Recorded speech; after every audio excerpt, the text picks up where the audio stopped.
Radnoylarim eksklyuziv kadr protein qanday ochiladi, ichida nima bo'ladi, qanday tayyorlanadi ko'rsatib beraman. Ko'pchilik proteinni ichida nima bo'ladi, mana protein mutant firmasi ochilayotgan joyi bor ekan. Qaranglar, ko'rsatib ham qo'yibdi. Qaysi bilan ochasan deb qo'limiz bilan ochamiz. Ochdim, kel, operatsiya kel. Ichi mana shunaqa bo'ladi. Ko'ryaptimi, xiramasmi? Mana ichi mana shunaqa kukun unga o'xshagan bo'ladi. Bu nima desanglar, bu sutni quritib, un holatiga keltirilib, keyin kamp konsentratlari hamda vitaminlarni qo'shib mana shu upakovkaga solib chiqaradi. Buni zararli deb yurganlar, men sizlarga aytaman, hammanglar yoshliginglarda nan degan kashani ichgansizlar, nan degan kasha bilan bir xil. Yoshliginglarda ichib qo'yib katta bo'lib, zalga chiqmasdan, kinolardan yoki nimadir ko'rib, yoshlarning miyasini buzmanglar. Buni ichman zarar deb. Mana zalga chiqib ichib yurgan odamman, bu faqat foyda. Qarang, ichini ochsanglar qoshig'i bo'ladi. Mana qoshiqchasi.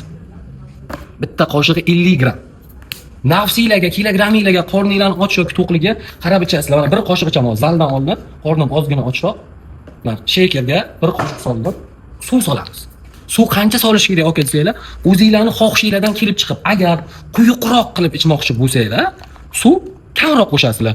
Suyuqroq qilib ichmoqchi bo'lsanglar, suv ozgina ko'proq qo'shasizlar. Lekin hech qayerda mana buncha suv solsin, mana buncha suv solsin degan joyi yo'q. 2-3 marta taxlab, vkus ta'midan kelib chiqib qanaqasi yoqsa, shunga qarab o'zingizlarga to'g'rilab olasizlar. Radnoylar mana shakerga solib, ozgina aralashtirasizlar.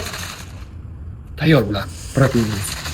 Proteinni qaysi paytda ichgan yaxshi desanglar, men o'zim zaldan oldin ichaman, ertalab ichaman, keyin yoki uxlash oldida zalga chiqsam, zaldan keyin ichaman. Ta'mini ko'ramiz.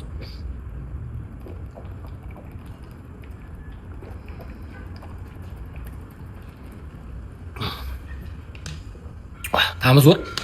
Nesquik kokteylcha kakao ichgansizlar-ku, o'shanga o'xshagan. Sut bilan tayyorlab ichsanglar ham bo'ladi yoki menga o'xshab oddiy mana bizga suvcha bilan tayyorladim. Shuncha ma'lumot berdim sizlarga. Videoga dirslatib like bosish, kommentariyaga o'zingizlarning fikringizni qoldirish, esingizdan chiqmasin. Protein olib ichib turinglar. Bu foydali, bolalarga olib bersanglar ham bo'ladi. Radnoylarim, charchamanglar, sport sizlar bilan bo'lsin.